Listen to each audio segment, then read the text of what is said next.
Good morning, Austria, Vienna, Schwinkernicka, Naka, Wien, Wien. Welcome. So, guys, we are on our way to go do a free walking tour, but we have to take like a tram to get there. But we ain't buy no ticket, and we don't know if you can pay for it when we get on the bus. True. And we were up all night, so I guess we could have done some research. I feel like when you think about it, we could have. We were at the thing, but but I mean, what you want? What you want?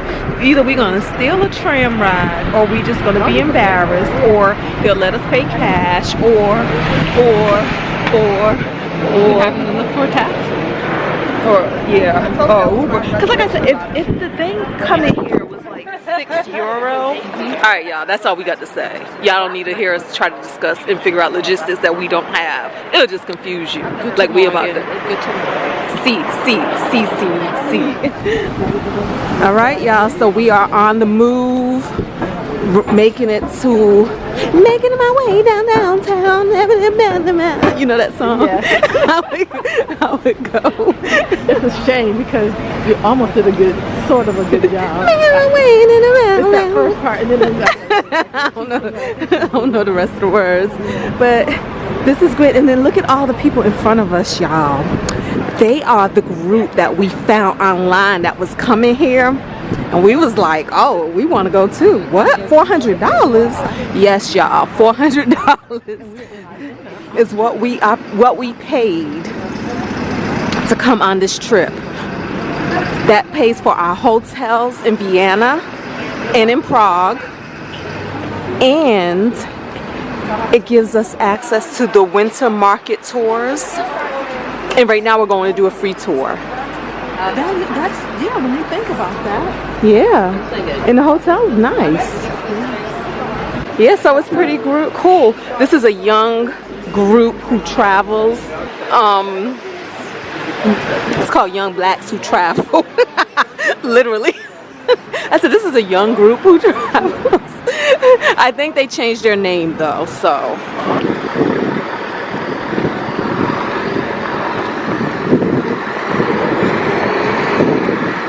Alright guys, so it looks like this is the site of where we'll be starting our free tour. And as you guys know, we are a huge fan of these free tours because you just give a donation at the end of the tour. Austria has a population of about 8.8 million people, and Vienna of about 2 million people. So that makes every fourth Austrian living in Vienna. So everything is quite focused here in the capital city. Everything is quite centralized. Because Vienna was not just the capital of the, well, rather small country of Austria, but of the so-called Austro-Hungarian Empire until the end of World War I, which was huge back then. When it was dissolved, it had 54 million inhabitants, and the general population worldwide was much lower than today, of course. So 54 million, that was really a big number. And here is the opera building. It's probably considered was considered like a super cursed building when it was first built, because they felt that the are they called the Viennians? The Viennas? The people of Vienna thought it was so ugly, so it got bad reviews.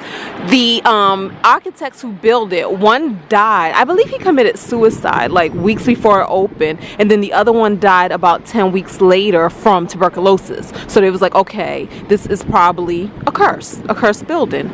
And then during like World War I, or was it World War II? One of the world wars. This building caused this area to get bombed heavily because the enemies fighting against like Vienna and all of that good stuff thought that this building was a railroad station, a railway station. And so therefore it caused a lot of bombings, again contributing to the curse. But today all is well. There are no more wars, and opera is a very beloved pastime. So the building has regained prominence in this area. Okay guys, so this is the Imperial Palace. All around us, the house of the Habsburgs. Now what we just learned is after they married into power, basically, because they really couldn't fight, so they sucked at war. They just lost. So they would just marry people to become allies with that nation, such as Spain and France and who else? Everything. Yeah. Everybody. On the Turkish side, or the the Turks. Yeah.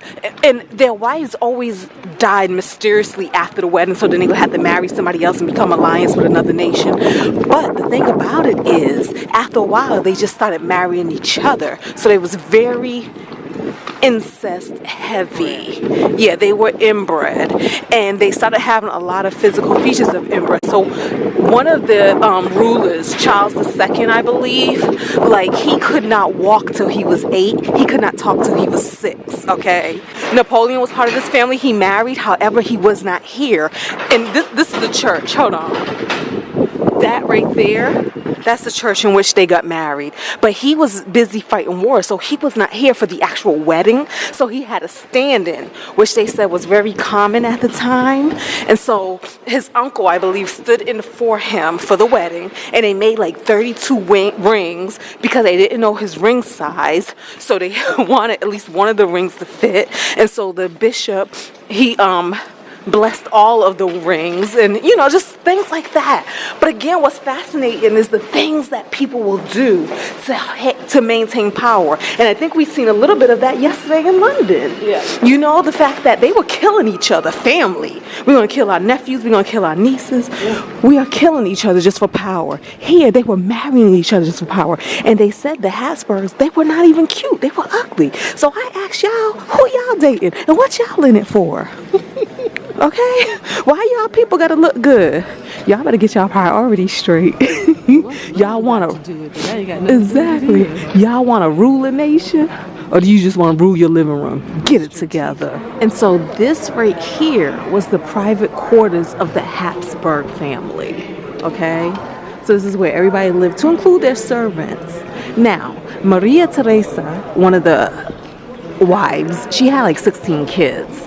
So all her and her 16 kids and her husband and all their attendants, each kid had about 50 attendants apiece. One of her children, super famous, y'all may have heard of her, Maria Antoinette.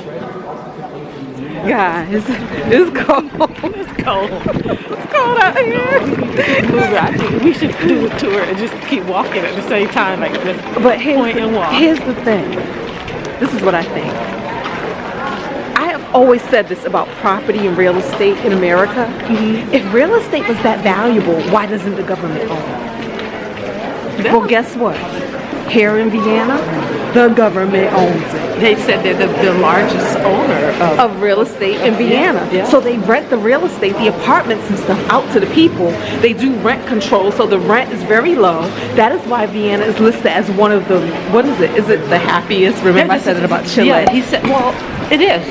It's high. So, I mean, there's, maybe they're not number one, but they might be in the top Yeah, they're very high. But that's because it's a great income to cost of living ratio here. So it's a political move as well, because they want to remain popular amongst the people. And so one of the best ways to do that is to have rent control. Yeah, but the other thing is they own their country. They own, you know what I'm saying? Nobody else has the opportunity to buy a piece of the land, which again, I think is a crock anyway. You know what I'm saying? You let me buy a house in where I live, in Virginia. Mm-hmm. But for the pleasure of buying that house, I give you $600,000. Then I give you property taxes for life. Yeah. Then you see what I'm saying? Yeah. You make interest off of me. It just sounds like really. Do I really? We're a gangster country. We are a loan shark gangster country. Eminent domain at any time and take it back. Yes. Like they did in DC, where the Nats Stadium is. Yes, they did. So it's like, I'm just saying. So at least Vienna keeping it gully. And they say, you know what? We own this shit. We always did and we always will. That's right. Go Habsburgs. Now, here's the other part. I was struggling with my hood for a minute back there. So I missed the whole entire piece of history. What piece did I miss? The fact that the Hero Square that we were standing on was where Hitler gave a speech, and on the balcony of that big building, I forgot what that building was called. That's where he stood, and we were literally standing on the grounds of where, you know, everybody else was there, and the gazillions of swastikas and all of that as he was giving this speech. I don't remember what the speech was about, but so it's almost like Vienna also has a big part of Hitler's rise to power. From my understanding, he's Austrian. He was, yeah. I missed all that, y'all. I was cold. Gwen's like, you didn't hear none of it? I ain't hear none of it. Can y'all see us? Can y'all see my smile? You see our teeth? We're inside. Look at me coming back in So yeah, y'all, we learning facts and we bringing it back. Learning facts and bringing it back. Right. Hey, very true. Hello guys, excuse me, would you like to listen to the concert? No, thank you. So the thing about it is, y'all, we out here cold for y'all. Okay, look at the horse. We showing y'all horses. Oh yeah, and hungry. We ain't eat breakfast. We sold the train for y'all. We are making it happen by any means necessary for y'all. Focus. She wanna get into some water. No, you will. I know y'all was with me when I told this girl she weren't getting nothing to eat and she had to wait. I know y'all was with me. She done disappeared and came back. Look. Okay guys, we are on a break. I'm telling y'all, Vienna, they have an interesting history. Like everything. Like even the part like with the old emperors and empresses, they're not all buried in one place. They're buried in 3 different places. They had a ritual where they would bury the body somewhere, but then they will bury the heart somewhere else. And then they would bury the intestines and the eyes someplace else. Now, why do they do this? Who cares? All I know is it reminds me of, y'all watch, oh my nose running. Y'all watch Ever After? Is it called Ever After or Happily Ever After or Once Upon a Time? And when the wicked witch, the evil queen, when she snatches the hearts out and keeps them in a vault. So essentially it's like that. The hearts are kept in a vault somewhere. But basically it's an old medieval ritual where they would do that. A lot of it was just for preservation. So it's not anything like, you know, super interesting. It was just the way that they preserve these body parts and everything. Like they'll take them, put them in alcohol, and they will preserve them because a lot of the people may have died in battle somewhere else away from home. So in order till they got their body shipped home, that's the way they preserved them. There you have it. It tells you that this is the place where famous composer Wolfgang Amadeus Mozart died on December 5th, 1791 with the age of 35. The original building is not here no more, to be honest. Okay, the original building was demolished in the 1840s, so that is gone for good, very unfortunately. But this is the place where his last apartment was. In total, we have about 12 apartments connected to Mozart's life in Vienna. So he kind of constantly moved, and this is his last apartment. Yeah? Mozart is not from Vienna himself. I guess you know that. He was born and grew up in Salzburg, but he spent the last 10 years of his life more or less in Vienna. And actually the year he died, he spent summer in Prague. He was very successful in Prague. Even more successful in Prague than in Vienna. We just released a new opera, but then he turned sick. He was sick very, very often in his life. He suffered typhus, he suffered syphilis, but he survived everything. But this time it was really bad. So he came back, and we just know what happened because his wife Constanze, she kept a diary. Yeah? And that's why we know what happened in the last days and weeks of his life. And in her diary, she wrote that this time he was constantly vomiting. He could not keep standing no more. He could not properly sleep no more.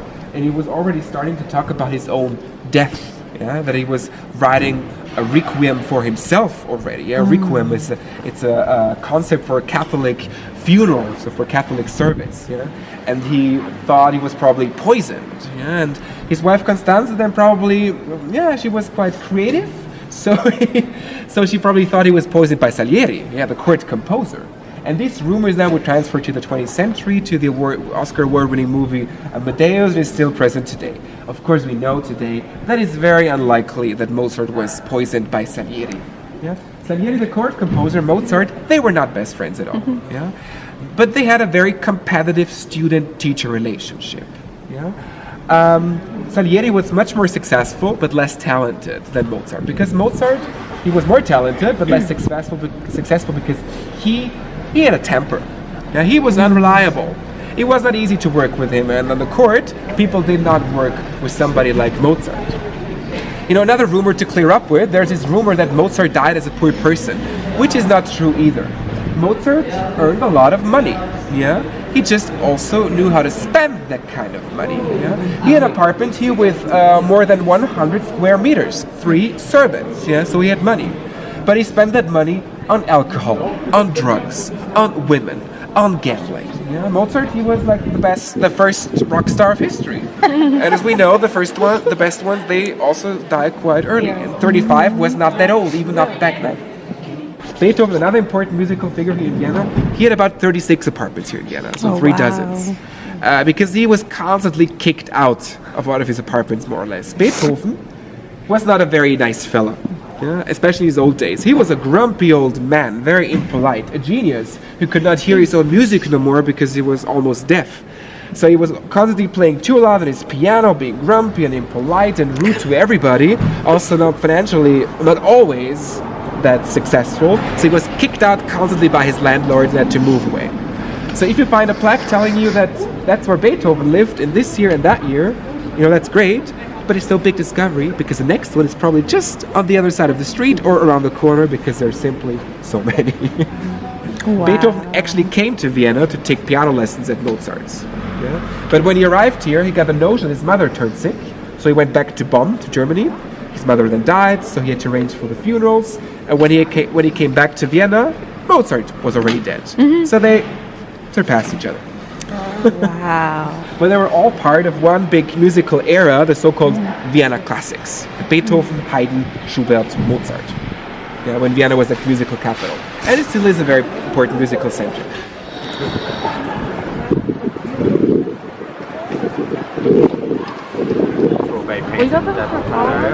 St. Stephen's Cathedral. Should be good. You hear better?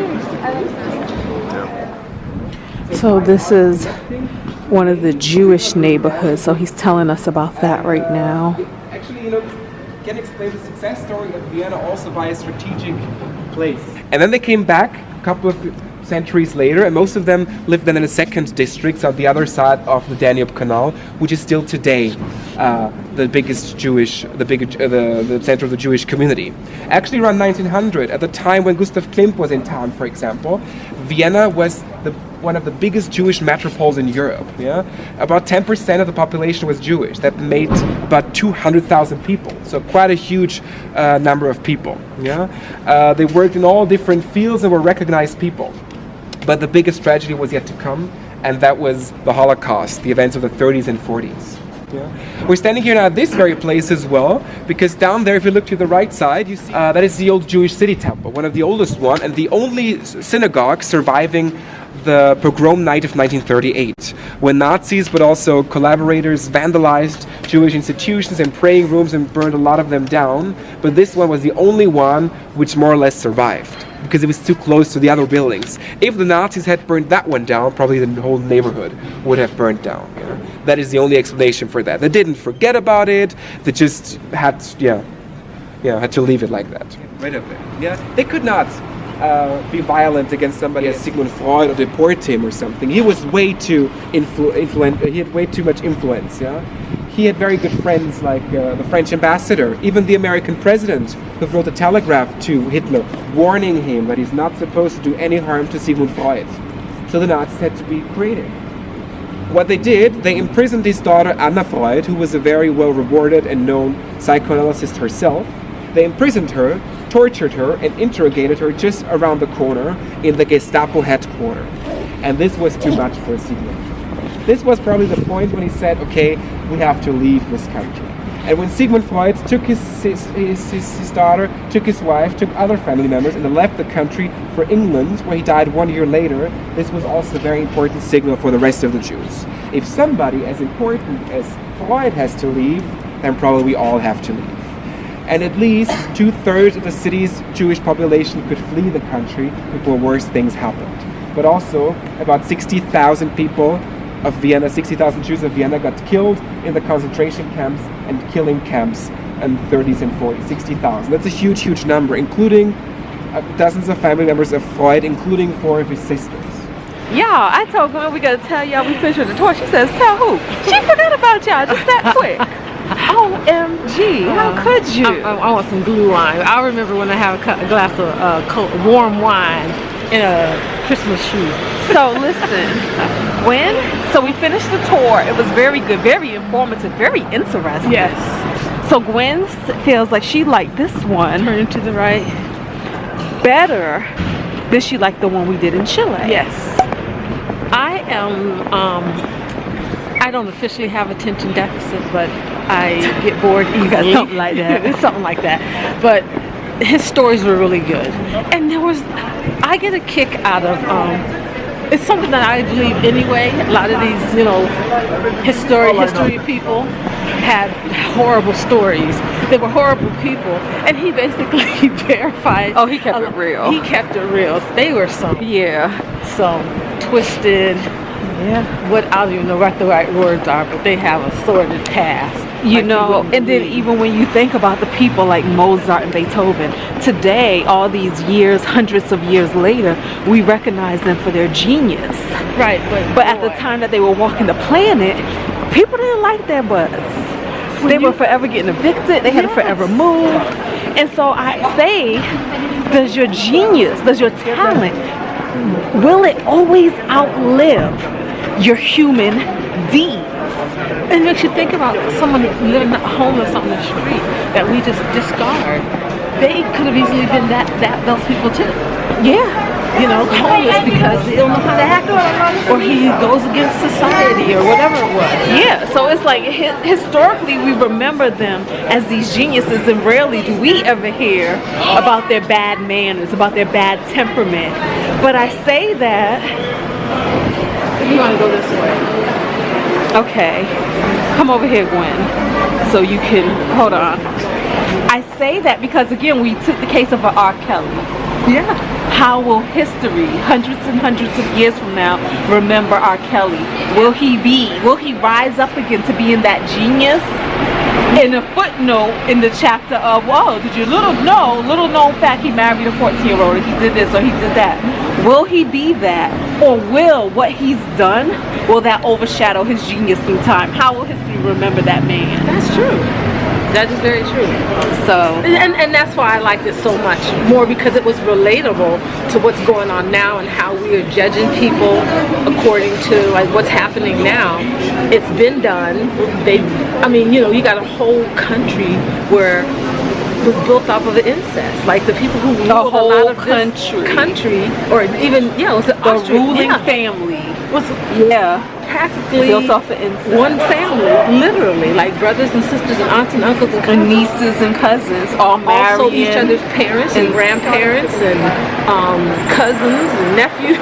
They said that the average family can go back, 35 or 55 generations of grandparents. But this family that has the Habsburg, they go back 10. They can only go back 10 grandparents because they're all the same. They're all interwoven. But and that's why I like it so much. But guys, if y'all look around in the background in our videos and these videos, and you'll see. What will you see? Once again, 2 brown girls in Austria. We can play the count the brown people. Count the brown people, guys. But this is why I think travel is important, and why it's important for not only us to be exposed to the world, but for the world to be exposed to us. Yeah. And I told you we are here with another group, about 10 to 15 of us who are brown women walking around these streets. So get out there, y'all, grab y'all passports, go show the world who you are. Right.